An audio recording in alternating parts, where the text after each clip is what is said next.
Bob Lapino. I will be the moderator and the guy who interjects with your questions as we go along. Our co-board member is going to be Jessica Morgan. She handles all of the fancy technical stuff behind the scenes, and I just come out and introduce our guest. But even in this case, we have Dr. Morrison Nazaruk today, and he's going to be giving us a very interesting presentation. Especially this appeals to me, between the conceptual differences between proaction and reaction, as it's my line of work as well. So instead of me going ahead and giving a full introduction, I'm going to let Morrison do that as well. He has opted to take questions as they come in. So me and him and Jessica will monitor the chat. If you feel passionately and don't want to just use the chat, you can feel free to go ahead and unmute and ask your question directly if you'd like. So with that, I want to thank Morrison for your support over the years of the community of human and organizational learning. And thank you for sharing with our community today. And with that, I will turn it over to you, sir. Wonderful. Thank you so very much for having me and for this invitation. And a very warm welcome to everyone who joined us today. I hope you are very well, and thank you for dedicating your time to join us today. I want to start with a case study. It is a case study from the UK. Nevertheless, I think it applies equally to work across different countries and continents. So that one day, the workers had the job to isolate a flange, and so there was risk assessment conducted, the permit to work, and all the regular stuff that they needed in a good safety management system.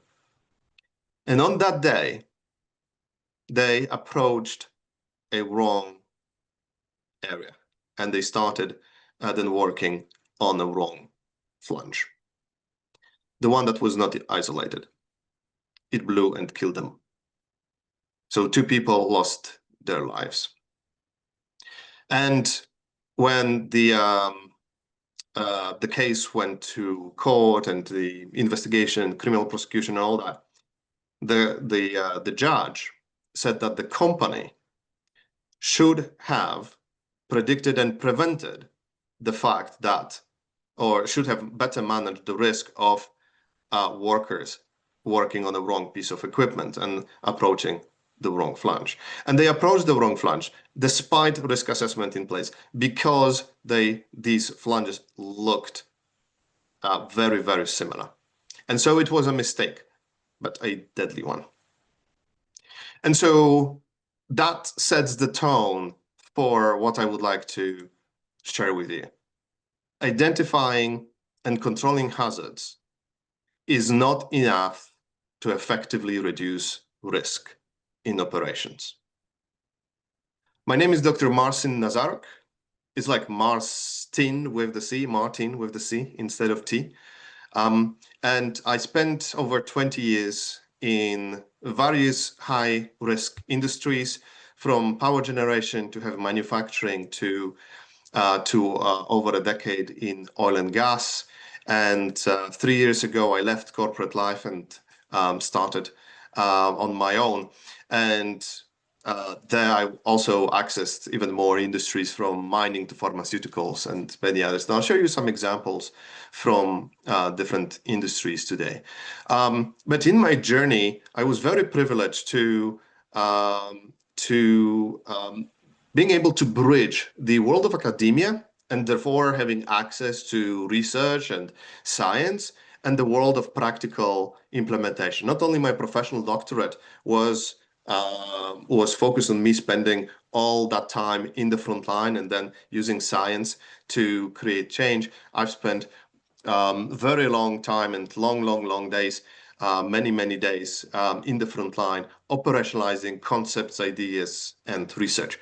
And that ability then to bridge the world of academia, with the world of frontline practitioners, allowed me to win the majority of awards available in the energy sector and write multiple industry guidance documents focused on or related to learning, both reactive, as in investigations, and both proactive learning, as in learning from normal work.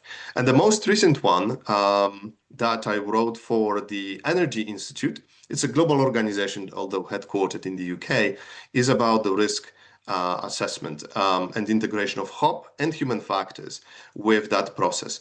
And so today I would like to shed some light on what's there and how we can think differently about risk and preventing harm.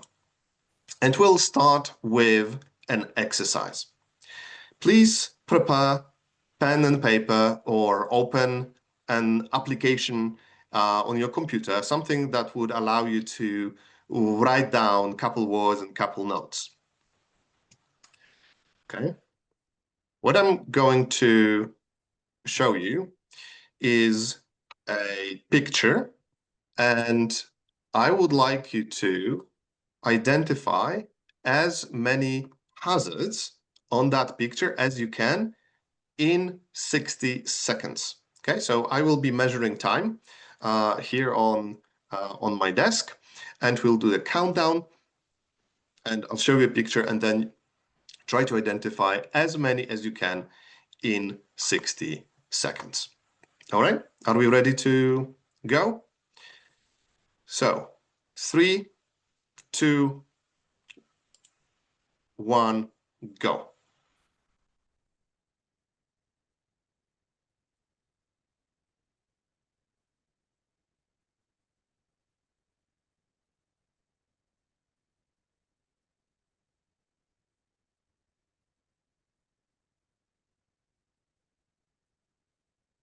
Seconds.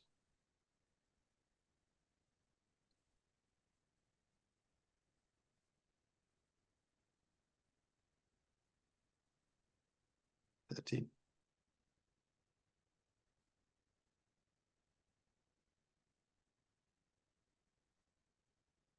40.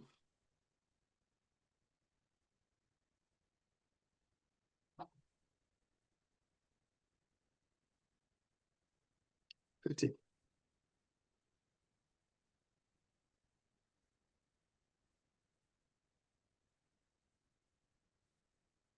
And stop. So that's 60 seconds.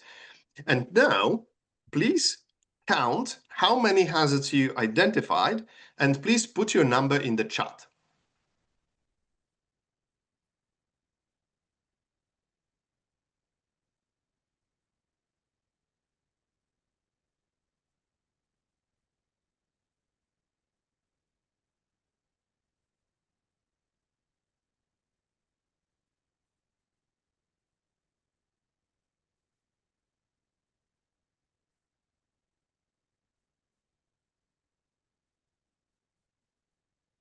Excellent. Thank you so much. So I think the smallest number I see is 3. The biggest number I see is 10. Okay, and we have probably all the numbers in that range. So excellent. Well done. Fantastic. But you see, every person on this call is seeing exactly the same thing. Everyone is seeing the same picture. And yet, we see a difference in how many hazards we are able to identify. If, in addition to that, if we reviewed actually what type of hazards you focused on, there would be even more variability.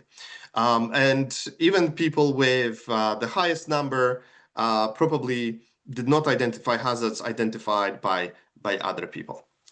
And the simple exercise already shows an important thing.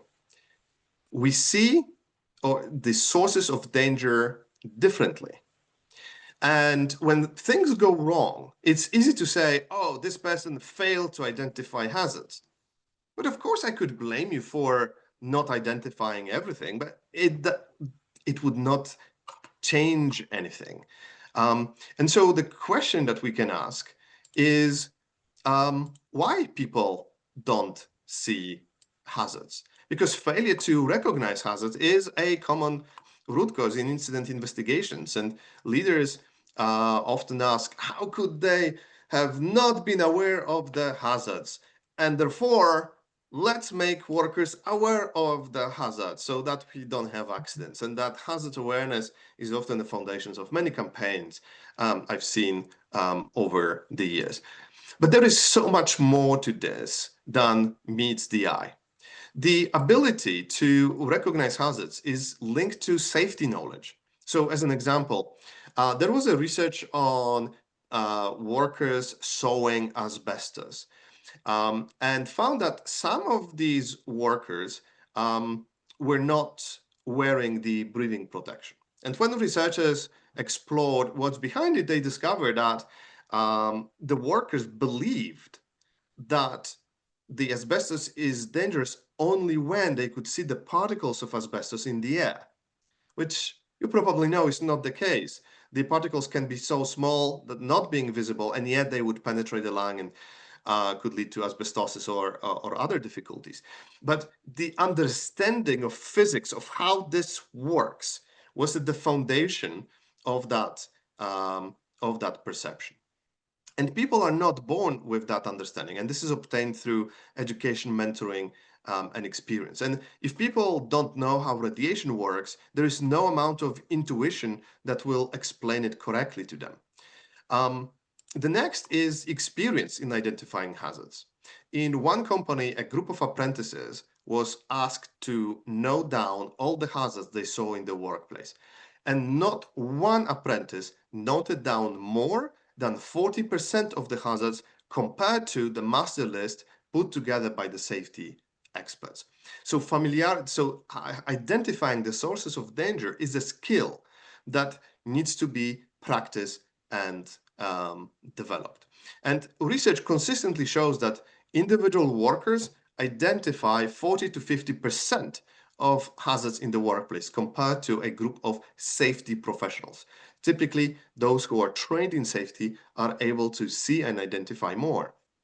The next is unfamiliarity with tools. For example, not knowing that a pipe cutting saw can be powered by either gas or electricity. So if the worker is familiar only with electric-powered saw, they may miss the subtleties of using the gas-powered equipment. Or the hazards which depend on one or more events, such as a tool on the machine having to be changed, or fire breaking out, or unexpected arrival of another crew. Also, hazards which are hidden or not easily visible, so that the person will have to look behind, under, or around to detect something. These tend to be missed overall. And then there are hazards which do not have an immediate outcome. So, for example, nothing happens when I'm exposed, whether that is sunlight, radiation, or noise, also contribute to that. And so there is a big chunk of psychology contributing to that. That is useful to know when we think about how to improve hazard recognition. But our chat today is not by far limited to those individual aspects. When we think of hazards, we typically define it as something with the potential to cause harm. And to cause harm, we need a certain amount of energy or force, right? So, for example, if I then hold a pen here and when I touch it, there is nothing happening. But if I really hit it, right, there would be enough force to puncture my skin. And so that recognition led to development of this thing called hazard as energy theory, which has been fantastically popularized and further developed by Matthew Hallowell. And you probably have seen the energy sources, so gravity, motion, electrical, and so on. Those are the things that, those are the either objects, energies, or substances that have potential to cause harm if the amount of force or the amount of substance is bigger, stronger than what our body can withhold. And that's great, and this is very important, and it's fantastic work. However, you could argue that in the case that I started with, those energies were controlled. The flange, the correct flange was isolated. There was no energy, and yet people died. So what happened there? And that takes us to this concept of error traps or error producing conditions or performance shaping factors. There are different names around that. In my experience, the front line likes simple, and so error traps is something that we tend to use. And so those may include things like a procedure that is out of date and therefore not applicable or not usable, the training that did not that we needed for the job, equipment, so for example, visual similarity of valves or buttons, not tools which are not available. So these things not hazards in the same way as the other ones I showed you. Because when you have a procedure in front of you that is out of date, it cannot harm you in the same way as touching an exposed electric cable that would give you a shock, or touching an acid or some acid that would lead to a burn.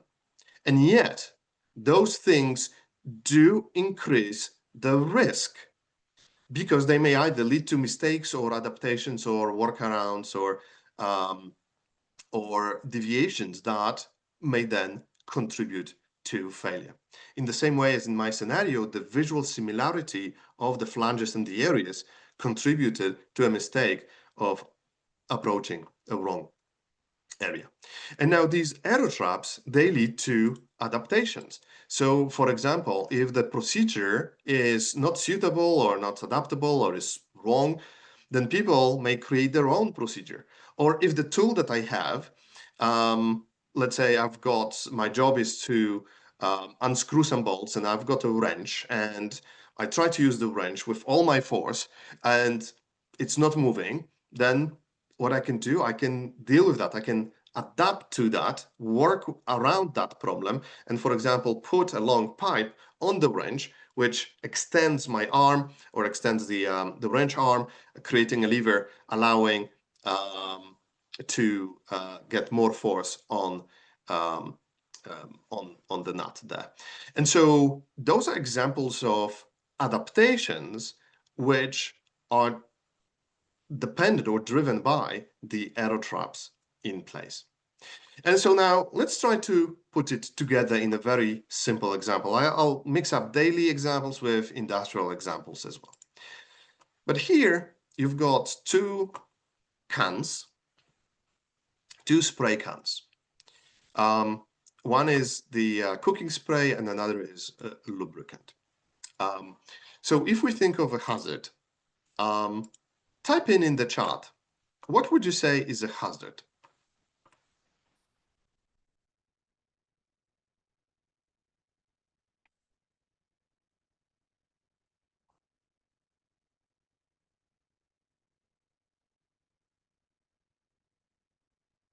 Let's just wait a moment.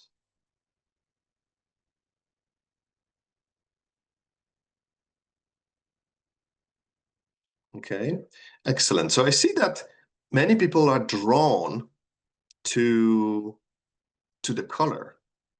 But what is a hazard? Hazard is something with the potential to cause harm.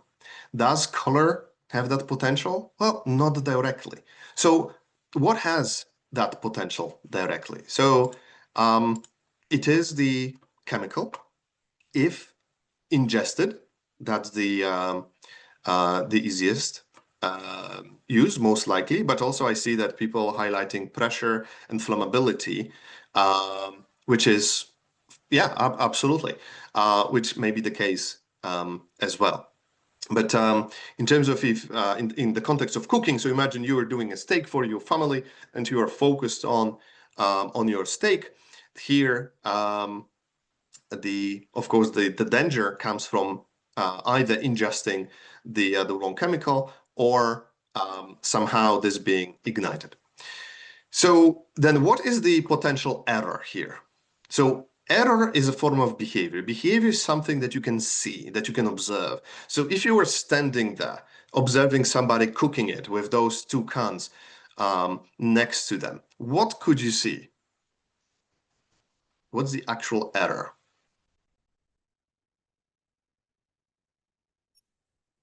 Error would be selection of the wrong can for the purpose being used. Excellent. Thanks so much, Heidi. Wonderful. Yes, and so that's absolutely right. So it would be a selecting, in this case, a lubricant and spraying your food with it. And now we can ask, okay, so this is error. Error is, oops, I didn't mean that, right? So I didn't want to take lubricant. I wanted to take cooking spray. And that takes us to the concept of error traps. So what are the conditions that increase the likelihood of somebody making that error and taking a wrong can? And I think this you've already highlighted that. It's the lookalike, is the visual similarities, the color, shape, the position of different graphical components, logo, the font size, the black line, etc. And we could also say that error is, for example, not reading a label, but also please take that in the context of the task. The task is, I'm sizzling my steak. My cone of attention is on my steak. Now, steak is being prepared for a couple minutes. It's not a long cooking process, but it also requires a lot of attention and flipping it and so on. And so when those cans stand next to you and perhaps they are turned to the side, it's very easy, therefore, to grab and use the wrong one. And so here we would say that visual similarity is an example of error trap as a condition that increases the likelihood of an error. And now let me show you an industrial example.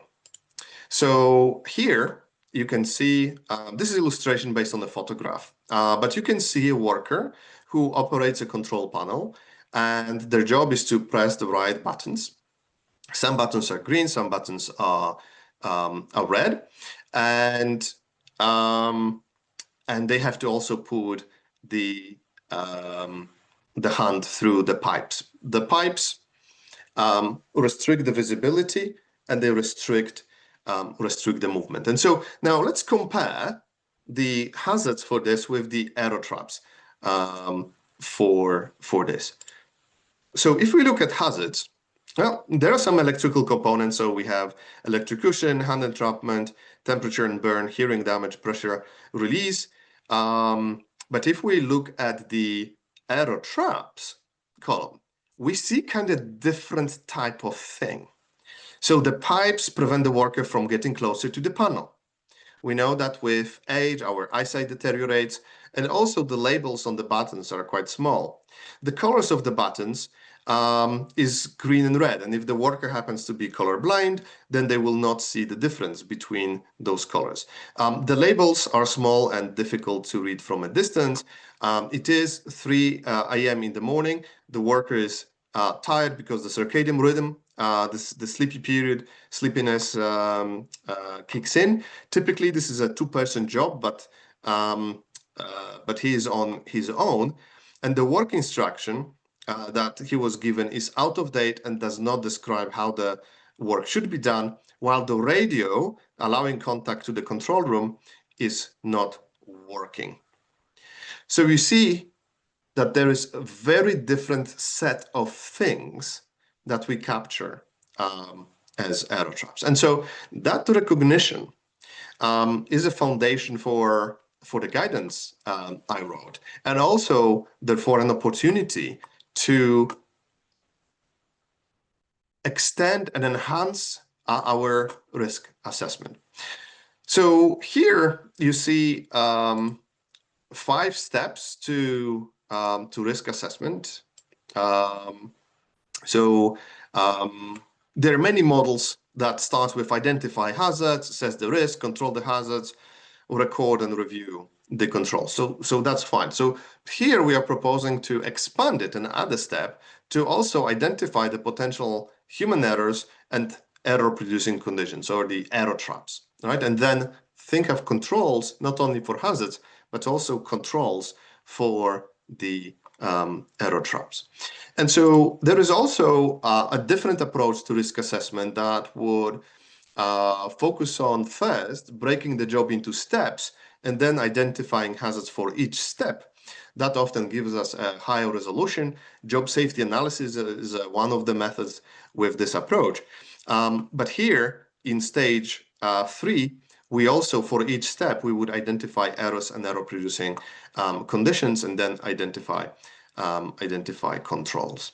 And so here is a real-world example of how this can work. So this is based on the JSA, meaning step-based task-level risk assessment.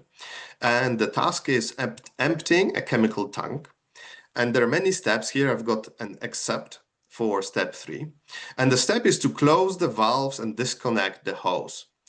And this is based on the real situation from a world's leading organization. The original risk assessment form had 3 columns, so steps, hazards, and controls. Plus, there was some scoring and some other components. But at the core, there were 3, right? So the potential hazards were chemical leak and burns, and the controls, forklift training, chemical awareness training, and the spills response procedure. However, when we then expanded this approach and incorporate error traps, and then talk to the operator doing this task, we learned that the operator can disconnect the hose before closing the valve, which would just result in a leak. And we have acid in the tank, so that's probably exposure to the skin and vapors, so not good. And now when we ask how can error happen, we learned that there is no visual indication if the valve is closed or open. And technician may think that it's closed, while in fact it was open. And additionally, design allows to disconnect the hose with the open valve. And so now, equipped with that insight, we were able then to redesign the connection and make it impossible to disconnect the hose with an open valve, and added the visual indication of whether the valve is closed or not. Now, if you think about the origin of this, so they would have steps, hazards, controls, and scoring, right? The scoring severity times likelihood. And so here they would score this as low risk. However, the risk that we now showed in column 3 and 5 about error traps was there all along. It just was not recognized because the focus on error traps, the focus on hazards did not open that conversation wide enough about what else may contribute to risk. And also, perhaps you've shared the phrase popularized by Professor Holnagel, what you look for is what you find. Our focus and our mental model determines the scope, what is literally visible to us. Because for the original risk assessment, it's not like this, the lack of vision, the clarity on the valve open or close wasn't there. It was there all the time. Just people doing it could not see it. Because what we can see depends on our mental model. And the mental model is an outcome of knowledge and experience and a couple other things. So here, by focusing on error traps, we literally enabling people to see new things that were then affecting risk, but were not visible. Let's have a look at one more. So here, the task is working on an electric panel. And the step 2 is to identify circuits to work on. Similar situation to the scenario I started with, right? If you make a mistake and start working on the wrong panel that is not isolated, there is a risk of shock or electrocution. And the hazards in the second column is electricity from live equipment and shock and burn. But then again, we talk to the technician and they say the labels on the circuits faded off and were not readable. And so then we could do something that is, of course, important to control the electricity as a source of energy. But then we could also address this error-producing condition by replacing the labels using material that does not wear off in these conditions, and also color match the circuits with on the plant with the circuits on the drawing to make it visually available. And Tanya, I see your comment on the chat. Indeed, the acronym for what you look for is what you find is quite a mouthful. Indeed, perhaps one of the longest I've seen as well. So, so far we've been talking about the pre-planned or risk assessment. Risk assessment that is done once a year maybe, or with whatever frequency, once every so often, right, by the team with the preparation and so on. And that's fine, and there is a place for it. But now I would like to move also to other type of risk assessment, which is more focused on dynamic risk assessment. So risk assessment that happens on the job before, during, and after. And so in the Energy Institute guidance that I wrote, we had this visual. So here I grayed out the JSA section, and we have those three components: before, during, and after. And here are some tools and techniques that that we cover. The research by Matthew Hallowell showed that using the list of the energy sources, whether a wheel or a list, it can increase the number of identified hazards by 30%. In our internal research, we've even seen an increase by 50%. And so I think this is extremely helpful tool. But then we also designed an extended tool that looks not only at the energy sources, but also at the different categories of error traps. And this wheel is available in the guidance, because like with the energy sources, having a list of different error traps in front of you significantly increases the number and the quality of those identified. There is also a place for last minute risk assessment, a few critical questions. But here I frame those questions to focus on some key categories of error traps that tend to make the work difficult and increases the likelihood of exposure to energies, including for very practical science of intuition, like, is there anything about this task that makes you feel uneasy? Intuition is a very powerful source of insight, and because it relies on patterns developed through experience, so it should not be trivialized, and so it can be used to our advantage. Questions about the time available, the type of tools, and so on. This is also something that that can be used. Now, this is where we get to the heart of dynamic risk assessment. Dynamic risk assessment, whether you take a model by Micah Ensley or perhaps simpler models, is about dynamically identifying what's going on around me, where the potential sources of danger are, what can move where and how and interact with what, and what can collide with what. So trying to predict kind of what can happen next. And so one of the techniques to help with that is a visual scan. There are a number of scanning techniques, but this is based on the research on how our attention works. Our attention is like a light on of a torch, or the flashlight in the US. So if you have completely dark room and you have the flashlight, you can see only some of the room. So if you want to see, for example, what's on the entire wall, you would have to move your cone of light from your flashlight through a pattern to reveal, so the light reveals what's there. So the attention works in this very similar way. So we have to shift our focus of attention consciously in the pattern. So whether from left to right or whether through zigzags, there are a couple of different patterns. But this is a skill that is being learned by pilots. If you ever learned or will learn how to fly a plane, this will be one of the skills that you will be learning. Another technique is, for example, look, point, and call out. So this is a technique that was tested and refined in Japan Railways to reduce the number of errors with identifying red lights and therefore skipping the red lights. And so there is some data showing that that yielded good reductions. And so there are some other techniques, self-check, peer check, or criteria for stopping the job, which are described in the guide.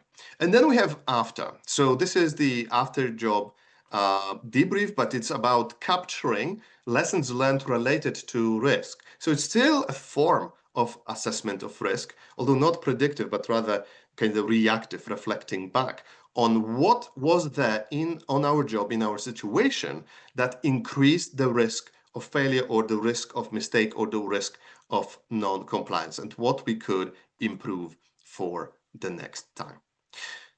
And what is important to highlight that these techniques are skills, and skill is different from knowledge, and it's developed differently.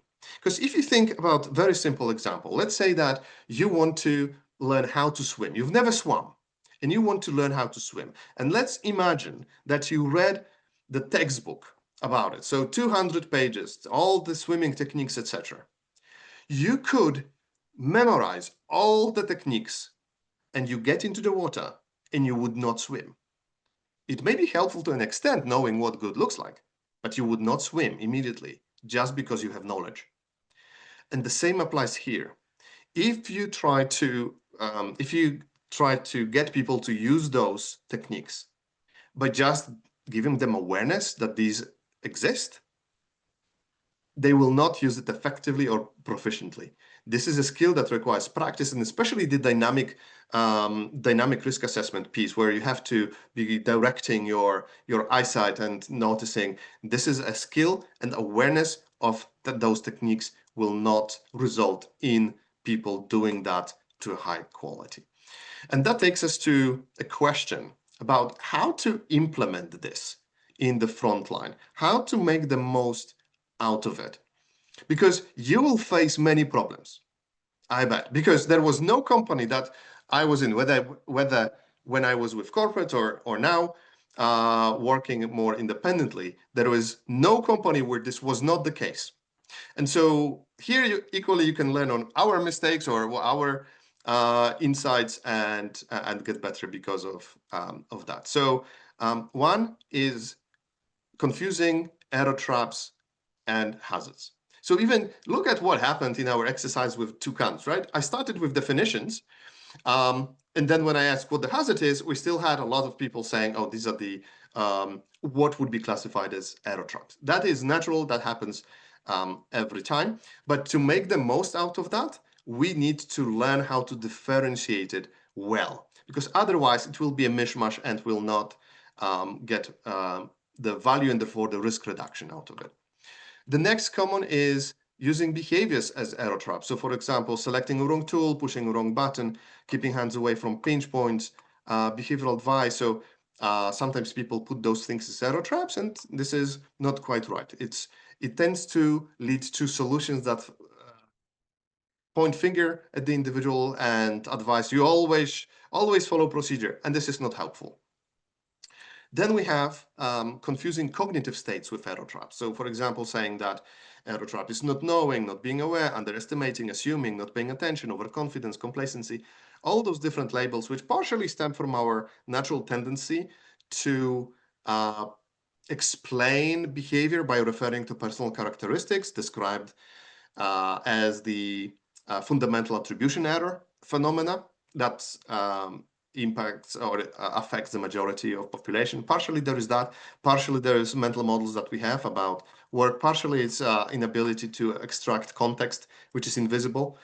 Because if you think back to the example with the guy with the hand through the pipes, what I put there as error traps, those things are not directly observable.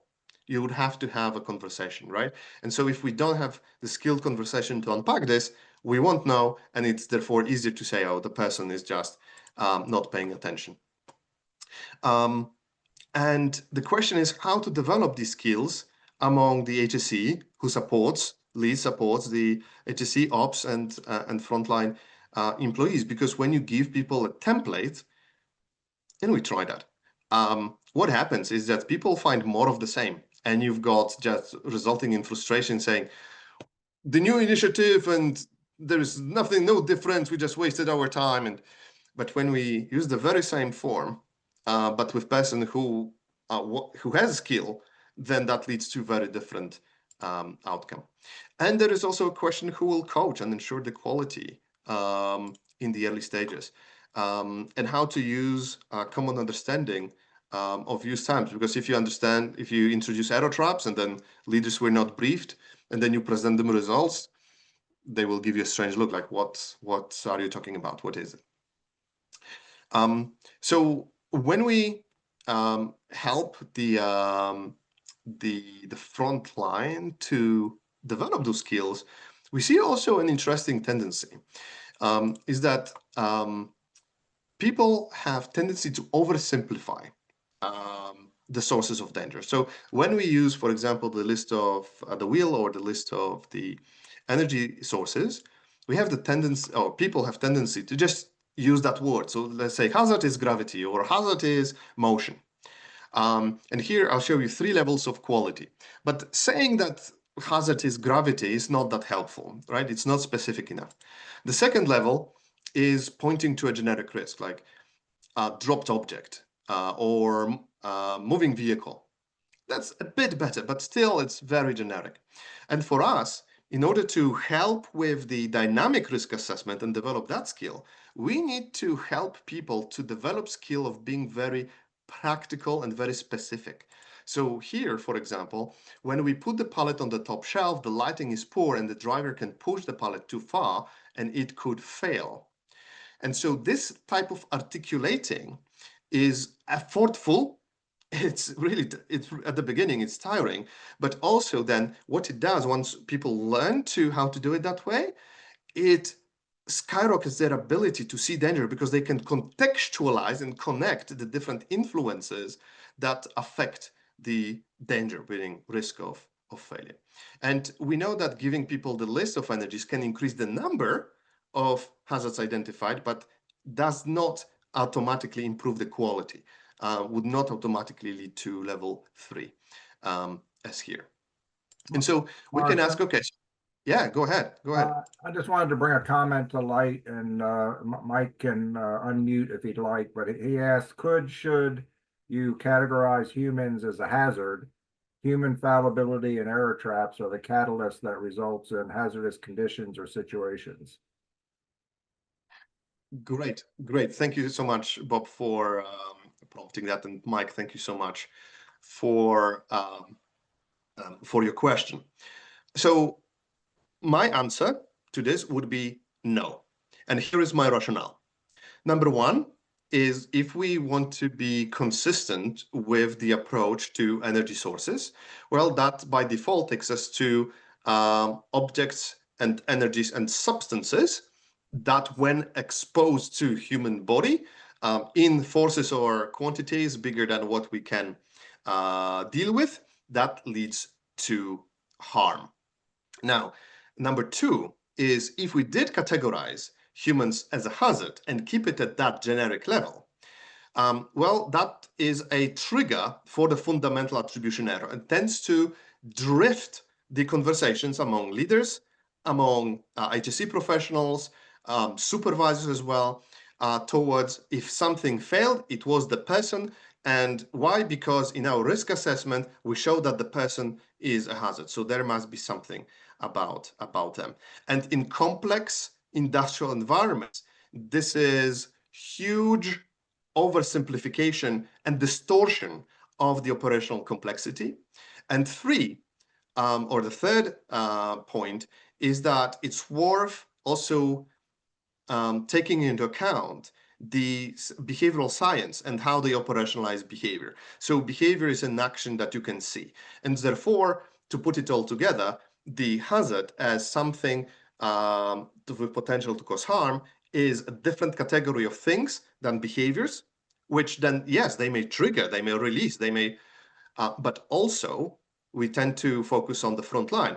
There is also behaviors of other people in the organization who contribute, because when my procedure is out of date, somebody's responsible for that procedure. So there is their behavior. If I don't have the right tool available, well, somebody in the planning or engineering, right, was deciding what tools to provide, or should be checking the work packages, or if we say time, we're the planning, right? So so here I'm expanding because the worker is not the only human in that ecosystem of different influences. And then error trap is yet kind of different categories. And so for all these three reasons, I would say we should not categorize humans as a hazard. But great question. Let me move on to the slide. So the question is now, what type of skills we need among the front line to take that entire ability to recognize hazards and error traps to the next level and turn it into meaningful actions to reduce the risk. And so here is the list of skills that we identified over the years. So one is the hazards identification skill. So the number and the quality, right? So that's one. Then learning to identify error traps. This is a concept that is not part of the mainstream HSE, even though it is a part of the mainstream human factors discipline, which, by the way, is decades and decades old, with origins in the Second World War. So this is not new development. And yet those developments in human factors and human reliability analysis and all that good stuff that happened in aviation and nuclear is not operationalized in the mainstream HSE. And therefore, the error traps or reproducible conditions is not a topic that would be familiar among many practitioners and frontline operations. So that needs to be developed. Then learning to differentiate between the two, because if we mix them up, it affects your effectiveness in reducing the risk. Because if you say error trap is complacency or error trap is behavior, then you will not sufficiently reduce the risk other than by telling, training, retraining, reminding, and all those communication efforts that have actually very little impact. Then ability to identify critical steps. So differentiate in a task which steps have potential to release energy and which do not. And techniques for error prevention, self-management. So there are skills and techniques that I can do to self-monitor, self-verify. And then there is also the situation awareness and dynamic risk assessment skills. So noticing developing problems, predicting how they can develop, and predicting what can do and responding to that. But also team leaders, so this is not only the workers, team leaders needs to know that as well. So there is an alignment and team leaders can promote that. And when we did our internal research, we've observed that developing that skill set leads to significant increase in the number, but also in the quality of hazards. And the quality I defined as those three levels I showed you earlier. So percentage of people that identified level 1, 2, or 3. Then we have increase in the number of error traps identified, and also the quality with the same challenge. Ability to differentiate between critical and non-critical steps, and then being able to do that dynamic scanning and prediction. And the last section for today, I wanted to give you a case study for implementation from a large organization. So first, we need to start with a recognition that risk assessment in organizations as a process is an ecosystem of different elements. There is typically a policy or a procedure, there are templates, there is training, there is coaching, there is data analysis, there are KPIs, and those different pieces needs to be aligned and work together. Here is a set of considerations, or I'll jump because of the time. I'll jump to a case study. So this is a case study from a major pharmaceutical organization that I'm sure you would know the name of, you would recognize. And so how we went about it is, one, raising awareness of what the error traps are among the key stakeholders. So this is before any even trying any risk assessment. It's just, hey, this is this thing that is different from hazards, and people adapt to it and people deal with it, right? Then we did a proof of concept. So we piloted this approach and demonstrated, hey, when we do it, it adds value by identifying things that were there but were not visible to the team. Then we were able to socialize that and get the support. Then we could do broader pilots. We now trained people who did it, and they were now applying it. And in parallel, we had a more in-depth training to get people up to speed. And then we updated those different elements in the ecosystem. So updated the procedure, templates, training, library of examples. And finally, we had a rollout plan for global deployment on hundreds of sites on different continents.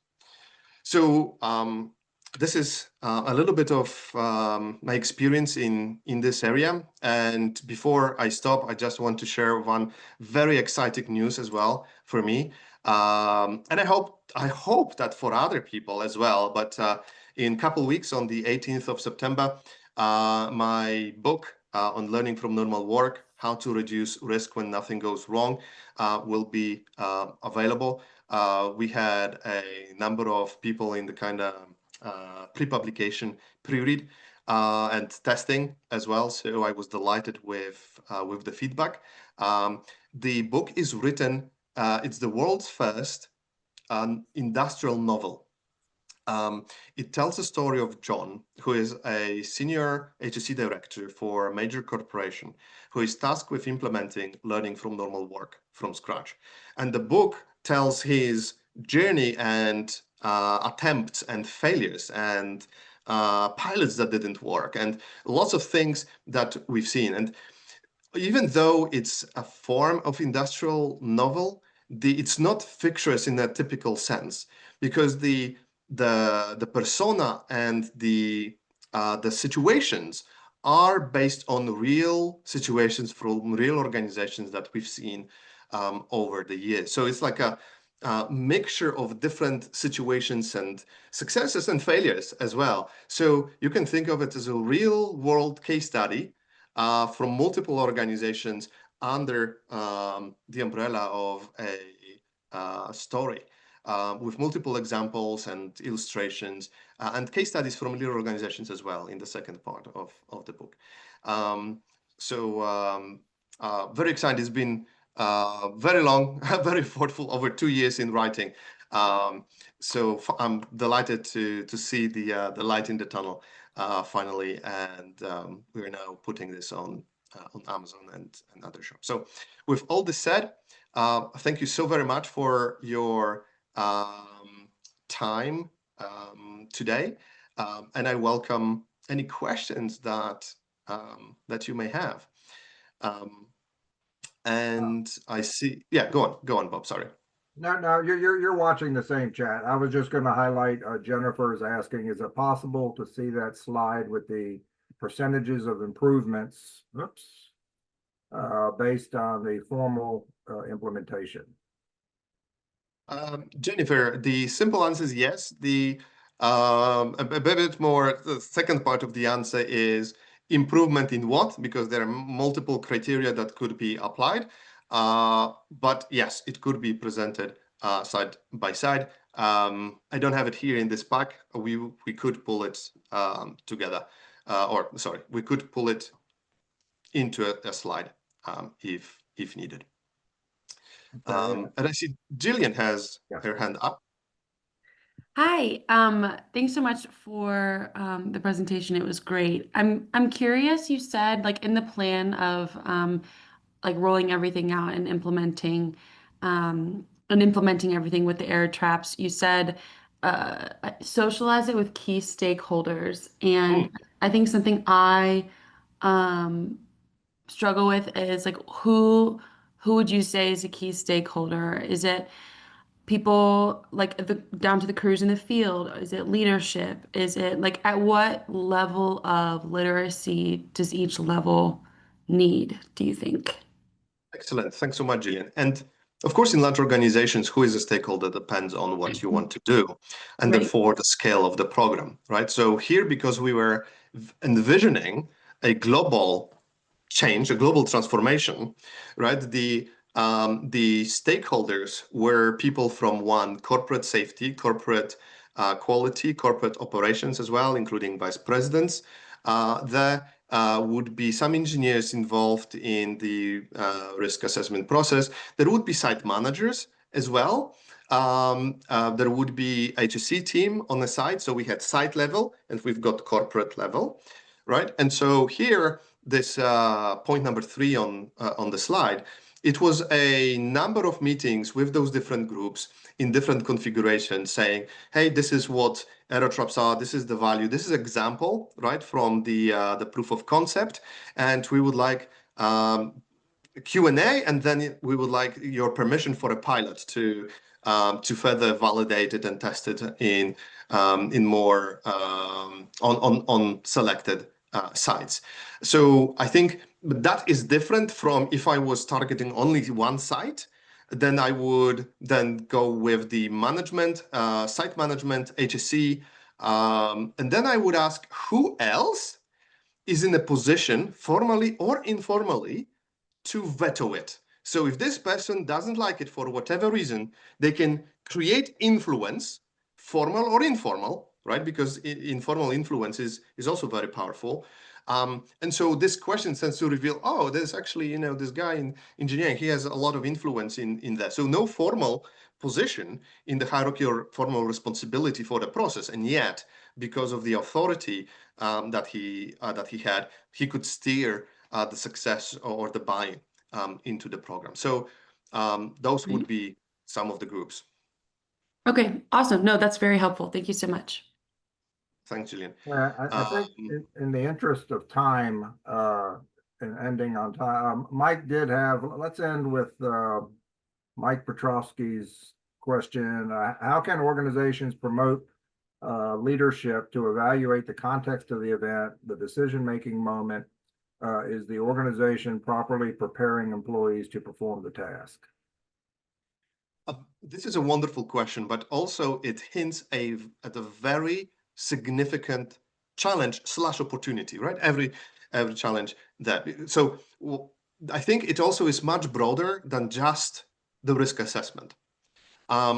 Here, I would interpret your question as how we enable leaders to see operational reality differently in a way that reduces the fundamental attribution error and enables them to inquire, to uncover the context that is often invisible. And so in order to achieve that, we need a combination of mindset shift, skills, and tools. The awareness alone is not leading to a different skill. So this is important emphasis. And so and maybe there are different ways of going about this. So how we go about that is we work with leaders in a workshopy style through a number of exercises to help them reframe risk, the sources of risk, see unsafe behaviors as forms of adaptations, understand how error traps and constraints create those adaptations, uncover the dependencies and show risk as emerging from the dependencies between different team members and different teams.